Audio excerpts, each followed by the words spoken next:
चलो टूल वालों ध्यान देना। आज हम लोगों को जो पढ़ना है तुमको कोलाइड पढ़ना है। केमिस्ट्री जो है तुमको 12th का केमिस्ट्री का 5वां लेसन जो है सरफेस केमिस्ट्री है, ठीक है। उसमें हम कल तुमको पढ़ाए थे सोल्यूशन के बारे में, ठीक है। सोल्यूशन पढ़ाए थे, निलंबन पढ़ाए थे और कोलाइड पढ़ाए थे। हम बताए थे वहाँ के हम लोगों को ना सस्पेंशन पढ़ना है और ना विलियन पढ़ना है, क्योंकि विलियन तो नहीं पढ़ना है क्योंकि वो हम दूसरे चैप्टर में पढ़ चुके हैं। हमारे पास आया ये कोलाइड। कोलाइड ये जो कोलाइड है ना,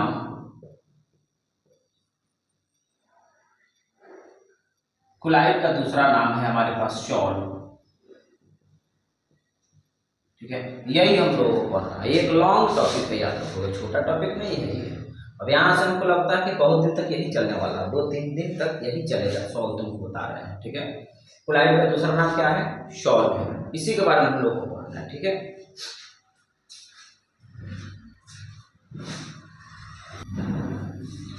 तो यदि हम तुमको पूछें कि कोलाइड क्या है तो देखोगे यह विलयन और निलंबन के बीच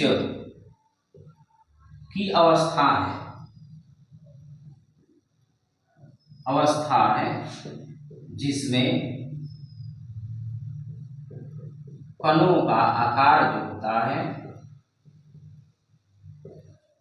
विलयन और निलंबन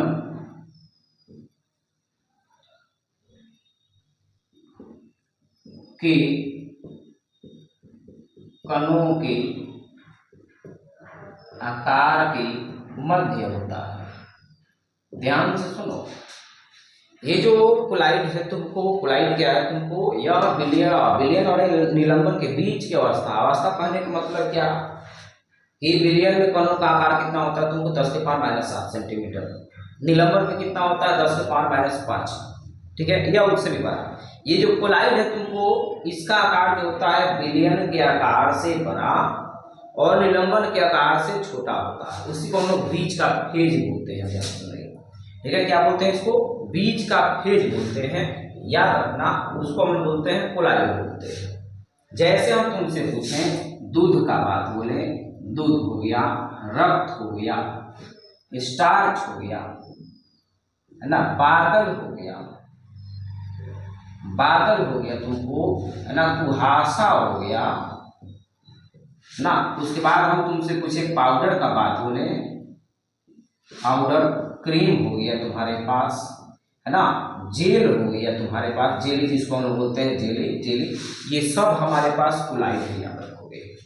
और एग्जाम्पल ये हमेशा पूछा जाता है, इसलिए जो एग्जाम्पल हम तुमको लिखे ये बेस्ट है, ध्यान से सुनो। यहाँ से भी एग्जाम्पल तुमको ऑब्जेक्टिव में आता है कि निम्न में कौन कोलाइड है ना। कोलाइड क्या है? तो यही कोलाइड था। देखो कोलाइड के कण का आकार कितना हो जाएगा बताओ?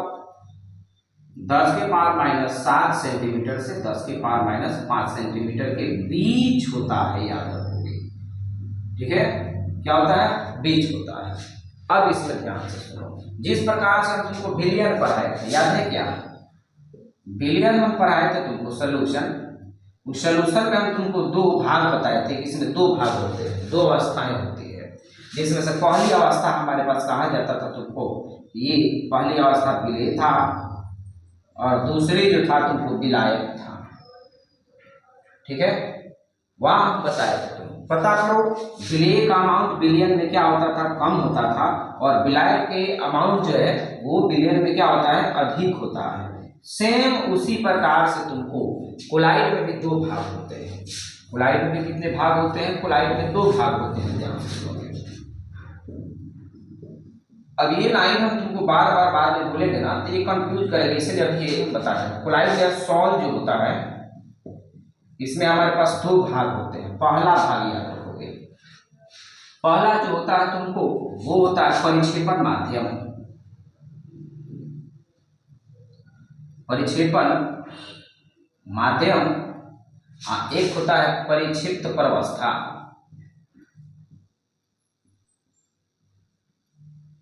एक होता है परिक्षिप्त प्रवस्था, है ना। इसको हम लोग बोलते हैं डिस्पर्शन मीडियम,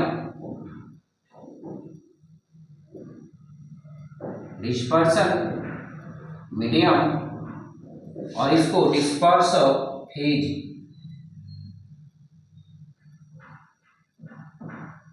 डिस्पर्स फेज। अब देखो एकदम वही चीज है, माध्यम ही आ गया। देख लो माध्यम, माध्यम का मतलब ये बिहेव करेंगे इसके जैसा, विलायक के जैसा याद रखोगे। मतलब कुलाइड में परिक्षेपण माध्यम कैसा होगा, किसके जैसा भी है व्यवहार उसका होगा तुमको, तो विलायक के जैसा। व्यवहार कहने का मतलब ये किसके जैसा होगा तुमको, विलेय के जैसा होगा। मतलब ये तुमको कि कोलाइड में हम तुमसे पूछे कि कोलाइड में परिक्षेपण माध्यम अधिक होता है कि परिक्षेपण प्रवस्था का अमाउंट अधिक होता है, तो कोलाइड में परिक्षेपण माध्यम का अमाउंट क्या होता है, कम होता है, और इसका क्या होता है तुमको अधिक होता है।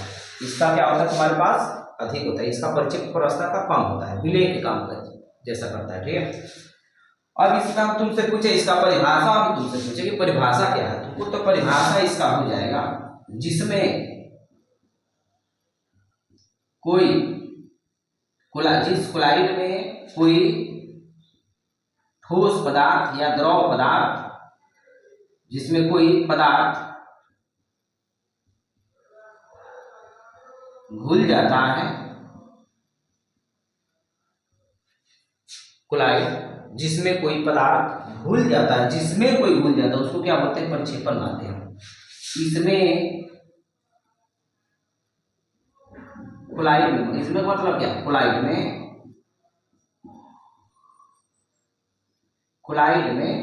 परिक्षेपण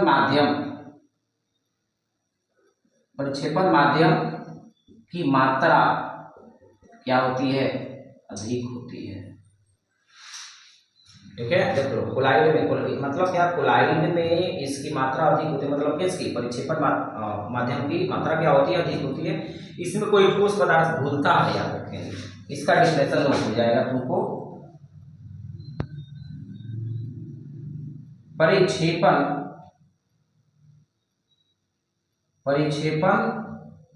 माध्यम में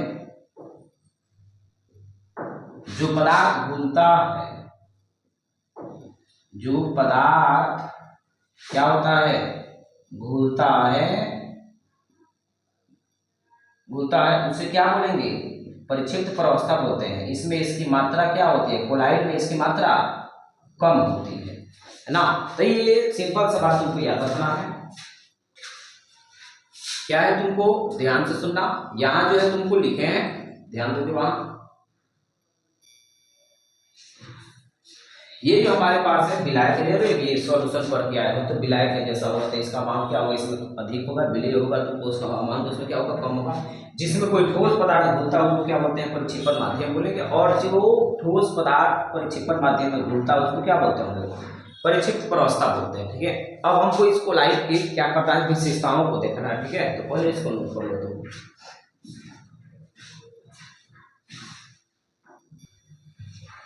अब जो देखना हम लोगों को कोलाइड के गुण,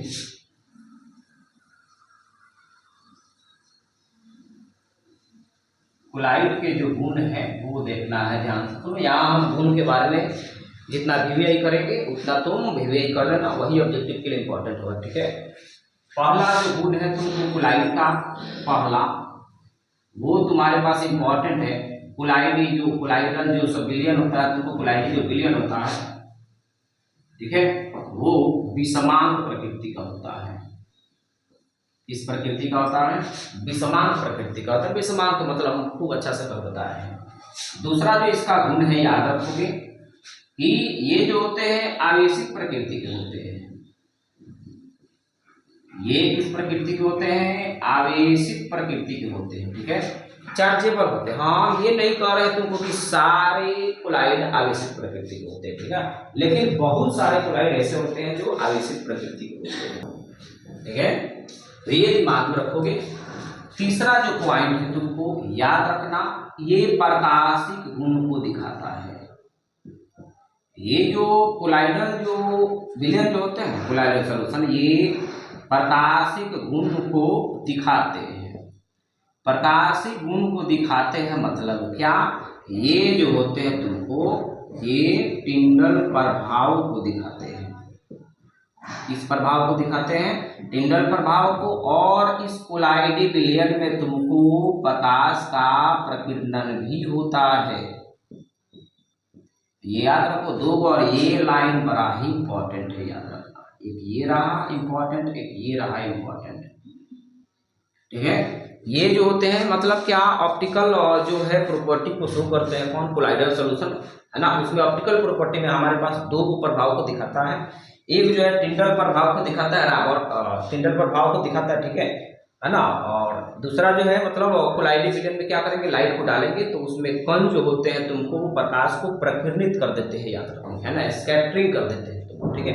तो ये याद रखना, परीक्षा में पूछा गया तुमको, ऑप्शन में देगा तुमको कि कौन टिंडल प्रभाव को दिखाता है, तो याद रखें कोलाइड विलयन। किस प्रकाश का प्रकीर्णन संभव है, विलयन, निलंबन, कोलाइड, तो कोलाइड में, ठीक है। चौथा नंबर मोस्ट इंपॉर्टेंट, ध्यान से सुनना, ये जो है वैद्युत कण संचलन को दिखाते हैं, वैद्युत कण संचलन, वैद्युत कण संचलन, इलेक्ट्रोफोरेसिस, इलेक्ट्रोफोरेसिस को दिखाते हैं, ठीक है। अब इलेक्ट्रोफोरेसिस क्या है, ध्यान से सुनो। इसके लिए हम क्या करते हैं, एक इलेक्ट्रोड लेते हैं, इलेक्ट्रोड, ध्यान से सुनो, हम इधर बना देते हैं। इलेक्ट्रोड में तुमको पता है, पीछे पर आकर क्या रहे हैं कि दो रड हुआ करता है, ठीक है। एक रड जो होता है तुमको वो धनावेशित होता है और दूसरा ऋणावेशित होता है। जो ऋणावेशित होता है उसको हम लोग कैथोड बोलते हैं, ठीक है, और जो धनावेशित होता है उसको हम लोग एनोड बोलते हैं। ध्यान से सुनो, अभी इसमें हम करंट पास नहीं किए हैं, ठीक है, करंट पास अभी इसमें हम नहीं किए हैं, ठीक है। अब हम तुमसे पूछें कि इलेक्ट्रोड, ये एक मशीन हो गया तुमको, ठीक है, इसमें दो रड हुआ करते हैं, एनोड हुआ करता है, दूसरा कैथोड हुआ करता है, ठीक है।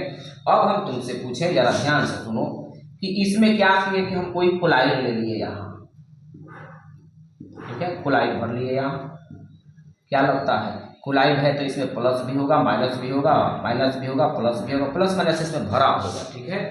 अब क्या करते हैं कि कोलाइड को भर करके इसमें क्या करते हैं कि विद्युत धारा को प्रवाहित करते हैं।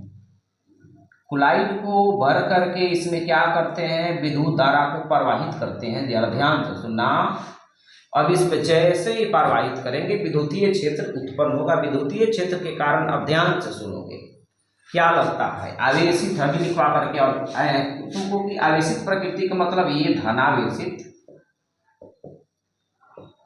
और ऋणावेश, अरे आवेश दो प्रकार के, मतलब या तो इस पर धनावेश होगा, नहीं तो क्या होगा, ऋणावेश होगा। अब जैसे इसमें हम करंट को पास किए, तुमको करंट को पास करने के बाद इसमें पता चला कि जितना धनावेशित कण है वो किधर मूव करने लगे, ये मूव करने लगे कैथोड की तरफ। ये प्लस जो था किधर मूव करने लगा, कैथोड की तरफ। तुम कहोगे क्यों, कहोगे ना क्यों, इसलिए क्योंकि प्लस में और माइनस में क्या होता है, आकर्षण होता है तुमको। तो ये जो प्लस जो है ना, गति करने लगता, जाने लगता है किधर, कैथोड की तरफ, ठीक है। और इधर जितना माइनस होगा तुमको, ये माइनस तुम्हारा मूव अप करने लगा इधर एनोड की तरफ, है ना। तो माइनस किधर मूव करने लगा, एनोड की तरफ, याद रखेंगे, ये कैथोड की तरफ, ये माइनस जो है तुम्हारा किधर मूव करने लगा, एनोड की तरफ। इसी प्रक्रिया को हम लोग क्या बोलते हैं, इलेक्ट्रोफोरेसिस बोलते हैं, ठीक है। तो ये दिमाग रखोगे, ये जो है इलेक्ट्रोफोरेसिस को क्या करते हैं, दिखाते हैं। पांचवा नंबर हम बात बोले तो ये जल में विलय और अविलय भी हो सकते हैं।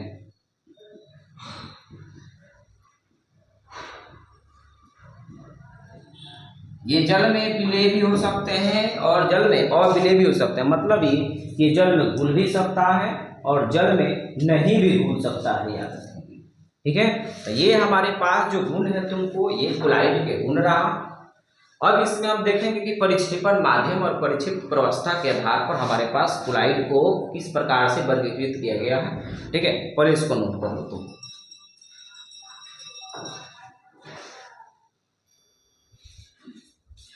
अब देखोगे भौतिक अवस्था के आधार पर तुमको कोलाइड में जो परिक्षेपण माध्यम जो होता है और परिक्षिप्त अवस्था किस अवस्था में होते हैं, ध्यान से सुनो।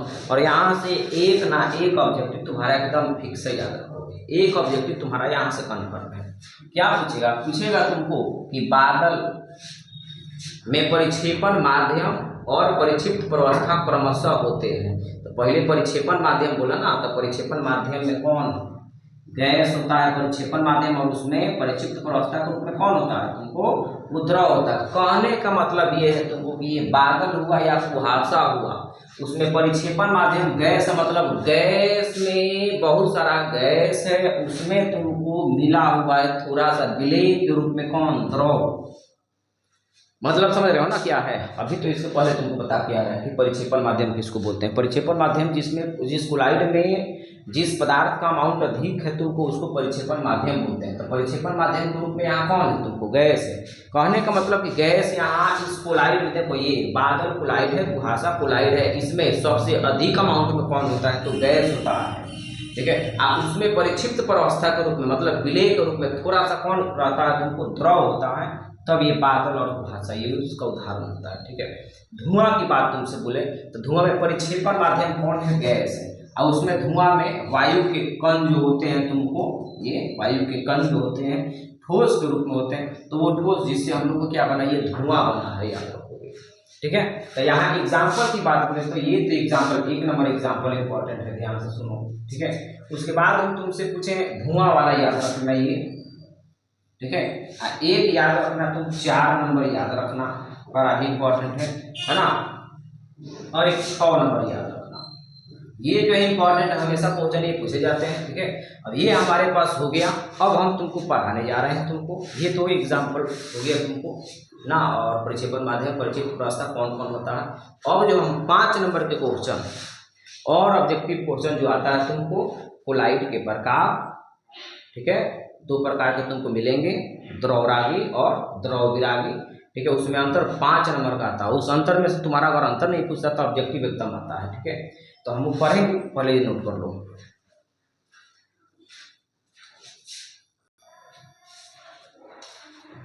चलो, ये जो हमारे पास है तुमको कोलाइड के प्रकार, ये 5 नंबर के क्वेश्चन हमेशा पूछे जाते हैं, ठीक है। अगर 5 नंबर के नहीं आएंगे तो ऑब्जेक्टिव यहाँ से फिक्स है, तुमको बता रहे 5 नंबर के आता है, 2 नंबर के आता है ऑब्जेक्टिव। बड़ा ही इंपॉर्टेंट टॉपिक है 12th बोर्ड के लिए, याद रखो, ठीक है। ये जो कोलाइड होते हैं तुमको 2 प्रकार के कोलाइड होते हैं। एक तुमको मिलेगा लायोफोबिक कोलाइड, कोलाइड का हम दूसरा नाम बताएं सॉल्व, ठीक है। तो लायोफोबिक सॉल्व होता है। दूसरा जो होता है लायोफिलिक सॉल्व होता है, ठीक है। लायो के मतलब होता है द्रव, द्रव के रूप में हम यहाँ समझेंगे जल को, ठीक है। लायो के मतलब याद रखना कि जल, लायो के मतलब जल समझोगे। आप फोबिक, फोबिक का मतलब होता है डर, या इसको तो नफरत समझ लो, हेट, हेट का मतलब नफरत, लायो का मतलब जल, ठीक है। उसके बाद तुमको फोबिक मतलब डर समझो या हेट समझो, हेट, हेट का मतलब नफरत करना, हेटिंग, ठीक है, नफरत। लायोफोबिक सॉल्व, और यहां तुम समझो लायो का मतलब वही जल की बात बोले, ठीक है। और फिलिक, फिलिक, फिलिक का मतलब तुम लव समझ लो, प्यार समझ लो, ठीक है। और उसके बाद तुम्हारे पास आया सॉल्व। हम तुमसे पूछे सारा खेल पर तुमको देखो, इसी मतलब से तुमको गुण भी इसका सब समझ में आएगा, अंतर समझ में आएगा, ठीक है। लायक मतलब जल होता है। तो जैसे तुमको हाइड्रोफोबिया का नाम जानते हो, हाइड्रोफोबिया कुत्ता के काटने से होता है, याद रखो, ठीक है। अब वो जो कुत्ता काटेगा तुमको, तो कुत्ता काटता है, तो तुमको अभी एक लड़का काटा था तुमको, तो उसमें क्या होता है कि हाइड्रोफोबिया में क्या होगा, जैसे कुत्ता काट लिया, तुम इंजेक्शन नहीं लगवाते हो तो 3-4 महीने के बाद तुमको कुत्ता का लक्षण दिखाई देने लगेगा, ठीक है। कुत्ता के लक्षण दिखाई देने का मतलब अगर इलाज नहीं करवाते हो, तो बता रहे हैं, तो कुछ दिन के बाद तुमको क्या होगा कि लार टपकना जिसको बोलते हैं, जिस प्रकार से कुत्ते का लार टपकता है तुमको, वैसा तुम्हारे पास नेचर आने लगेगा। उसके बाद भी अगर तुम इलाज नहीं करवाते, कुछ लोग नहीं समझ पाते कि उसका ऐसा क्यों होता है। तुमको उसके बाद तुम्हारे पास आ जाएगा तुमको काटने की प्रवृत्ति, याद रखोगे। जैसे कुत्ता काटने का प्रवृत्ति, कुत्ता में काटने का प्रवृत्ति होता है तुमको, अब कुछ दिन के बाद वो हो जाएगा तुमको। फिर अगर कुछ दिन के बाद तुम नहीं उसको दिखाते हो तो देख लेना कि उसको पाओ बाद जो है उसको पानी से बड़ा डर लगेगा तुमको, पानी देखकर एकदम चिड़चिड़ापन उसको हो जाएगा, रोने लगेगा तुमको, डर उत्पन्न हो जाएगा तुमको। उसी को बोलते हैं हम लोग हाइड्रोफोबिया। हाइड्रो का मतलब जल होता है तुमको, और फोबिया का मतलब जल होता है। जल से डर लगने वाले बीमारी को हम लोग बोलते हैं हाइड्रोफोबिया। तो पहले के ज़माने में उसको 7 गो कुआं जा करके झंकवाया जाता था, है ना। अब तो इंजेक्शन आ गया है, 12-13 गो 14 गो पेट में सुई देगा तुमको, अब ठीक हो जाता है। लेकिन ध्यान रहे, कुत्ता काटे तो ये काम तुमको जरूर, और छोटा बच्चा को भी करना है। कुछ भी अगर काटे, कुछ लोग क्या होता है कि इतना लड़का को पीटते हैं कि उसको कुछ काट लेता है तुमको, तो क्या होता है कि डरे आकर के घर नहीं बताता, उसका खामियाजा भुगतना पड़ता है, जो कि अभी 3-4-5 महीना पहले ये हुआ था, याद रखोगे, ठीक है। तो ये दिमाग में रखना कि जिसको जल से क्या होता है, नफरत होगा। अब बताओ कि जल से नफरत होगा, तो नफरत होगा तो क्या लगता है कि मानव में देख लो, मानव में अगर नफरत हो एक दूसरे में तो क्या लगता है, घुलेगा एक दूसरे में। घुलने का मतलब क्या है, बातचीत करने वाला है नहीं करेगा, ठीक है।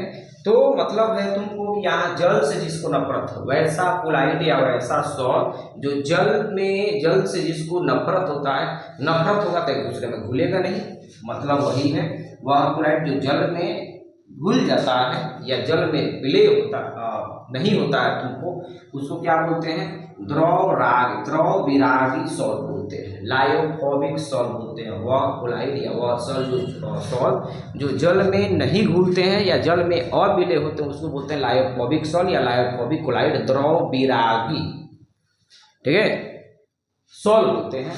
यहाँ देख लो, लायो का मतलब जल हो गया, फिली का मतलब लव हो गया। अब किसी से प्यार हो तुमको, तो प्यार हो तुमको तो उसमें क्या होगा, तुमको बातचीत करेगा, घुलेगा एक दूसरे में, बहुत सारी चीज़ें तुमको, ठीक है।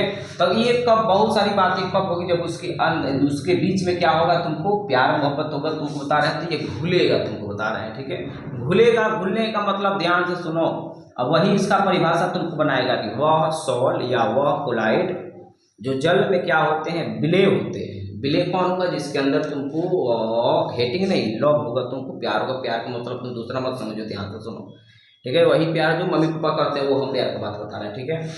अब वही हम तुमको बात बता रहे हैं, यहाँ देखोगे ध्यान से। तो ये हमारे पास हो गया तुमको, ये वह अप्लाइड या वह सॉल तुमको जो जल में क्या होते हैं, विलय होते हैं तुमको, है ना, उसको क्या बोलते हैं, लायोफिलिक सॉल बोलते हैं, ठीक है। अब इसमें गुण विशेषता अंतर देख लो, ये द्रव विरागी कुलाइड या द्रव विरागी सॉल का ये विशेषता हो गया, ये द्रव विरागी का विशेषता हुआ, वो द्रव रागी या द्रव स्नेही दोनों बोलते हैं।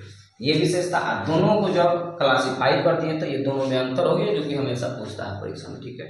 पहला अंतर है, तुमको याद रखोगे, इसके कण दृश्य होते हैं, मतलब इसके कण को हम देख सकते हैं। अब घुला ही नहीं है, तो घुला ही नहीं है तो परिक्षेपण माध्यम और परिक्षिप्त प्रवस्था दोनों अलग अलग आता, आसानी से दिखाई देगा। जैसे मान लो पानी ले ले या नमक ले, उसको अलग अलग रखते, तुमको अलग अलग रखते, पानी या नमक हो तो दिखाई देगा तुमको। लेकिन अगर घुला दे या पूरा तरीके से घुल जाता है तुमको, अब उसमें नमक के कण तुमको दिखाई नहीं देंगे, ठीक है। वही बात है तुमको, तो इसमें ये घुलता नहीं है एक दूसरे में, याद रखोगे, ठीक है। उसमें अब हम तुमसे पूछें, तो ये जो होते हैं इसके कण जो होते हैं दृश्य होते हैं, इसके कण जो है दृश्य नहीं होते हैं, ठीक है। अलग अलग कण को नहीं देख सकते हैं, ठीक है। हम तुमसे पूछें कि ये उत्क्रमणीय प्रकृति के होता है, ठीक है, उत्क्रमणीय, और ये अनुत्क्रमणीय, और ये तुम लाइन जो है इंपॉर्टेंट कर लेना, ऑब्जेक्टिव हमेशा यहाँ से आता है, ठीक है। लिख देगा कौन उत्क्रमणीय प्रकृति को होता है, द्रवरागी, द्रवविरागी, तो देख लेना यहाँ से, ठीक है। ये क्या होता है, उत्क्रमणीय प्रकृति के होता है। किस प्रकृति का होता है, उत्क्रमणीय प्रकृति के होता है। यहाँ हम तुमसे पूछे ये अस्थायी होता है। अरे अस्थायी का मतलब नफरत करने वाले लोग, नफरत करने वाले लोग क्या होंगे, नफरत करने से क्या होता है, अस्थायी आदमी अस्थायी होता है कि अस्थायी, अस्थायी होता है, याद रखेंगे। किसी से द्वेष करते हो तो अस्थायी हो, ठीक है। अब यहाँ हम तुमसे बात करें तो ये देखोगे, ये अच्छा, इसे जेल नहीं बनाए जा सकते हैं। जेल बनने के लिए तुमको क्या होना चाहिए, परिक्षेपण माध्यम परिक्षेप व्यवस्था जो है तो तुमको पास होना, मतलब भूलना चाहिए, ठीक है। तो इससे जो होता है तुमको जेल नहीं बनाए जा सकते हैं, ठीक है। इसे जेल नहीं बनाए जा सकते, इसे जेल हम बना सकते हैं या बनता है, तुमको बता रहे हैं। ये जल में अविलय जो की बात बताया, तो ये जल में अविलय होता है, ये जल में विलय होता है। इसके श्यानता फिजिक्स में पढ़ा करके आए हैं तुमको, ठीक है। इसकी श्यानता जो होती है जल के लगभग बराबर होती है या बराबर होती है, लेकिन याद रखो कि इसकी श्यानता जो होती है तुमको द्रव और आगे की श्यानता जो होती है तुमको वो क्या होती है, उसकी अधिक होती है, याद रखेंगे जल्द से, ठीक है। अगला जो अंतर है तुमको, ये आसानी से स्कंदित, स्कंदित कहने का मतलब है नीचे बैठ जाना। जैसे हम निलंबन में तुमको बता करके आए हैं कि और हम ले लेते हैं तुमको बालू ले लेते हैं, पानी ले लेते हैं, उसमें सेक कर देते हैं, फिर स्थिर छोड़ देते हैं, तो बालू के कण क्या हो जाएंगे, नीचे बंदे बढ़ जाएंगे, इसको हम लोग स्कंदित होना बोलते हैं, ठीक है। अब ये जो होते हैं तुमको जब मान लो कि भूलवे नहीं किया तुमको, तो ये क्या हो जाएगा, आसानी से स्कंदित हो जाते हैं, ये आसानी से स्कंदित नहीं होते, इसमें लिखना पड़ेगा तुमको। अब तुमको अवसर इतना पढ़ा दिए, इसका एग्जाम्पल देख लो। हमारे पास दूध हो गया, बोलो, रक्त हो गया, ये दूध रक्त, बोलो, स्टार्च हो गया, ये जल में विलय होते हैं, देखो ना, ये इसका एग्जाम्पल है इधर,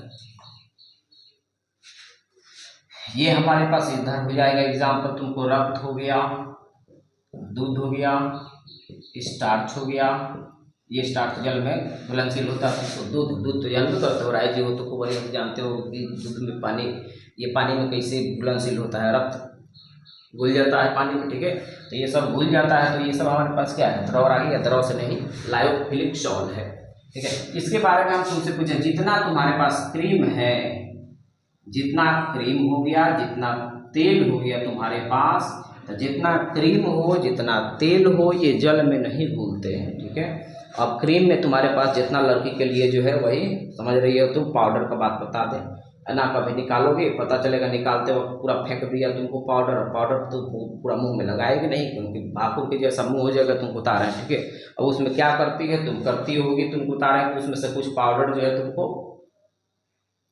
क्या करेगी, लगा ले, वो जा करके धोएगी, जा करके नल में धोएगी, तो धोई भी नहीं करेगा, वो चिपकता रह जाता हाथ में, ठीक है। अब तुम कहोगे कि आप कैसे जानते हैं, हम भी पहले लगाते थे, अब नहीं लगाते हैं, ध्यान से, बहुत दिन हुआ, बचपन में लगाते थे, ठीक है। अब इसमें हम तुमसे पूछें तो देखना, पानी में जब घोलोगे तो घुल भी नहीं करेगा, धोई भी नहीं करेगा, है ना, उसको हटाना पड़ता है, ठीक है। तो ये जल में अविलय होता है। तेल की तो बात जानते हो, तेल को पानी में रखेंगे तो ऊपर आ जाता है तुमको, क्योंकि नहीं घूलता है तुमको, ठीक है। तो ये हमारे पास क्रीम जितना हो गया वो तेल हो गया तुमको, हमारे पास ये सारे पाउडर, सूखा पाउडर ले लो, सूखा पाउडर को पानी में रखो, घुल भी नहीं करेगा, तो अब रहेगा, घुल भी नहीं करेगा वो, क्योंकि वो सॉल है हमारे पास, कैसा है तुमको, द्रव विरागी सॉल है।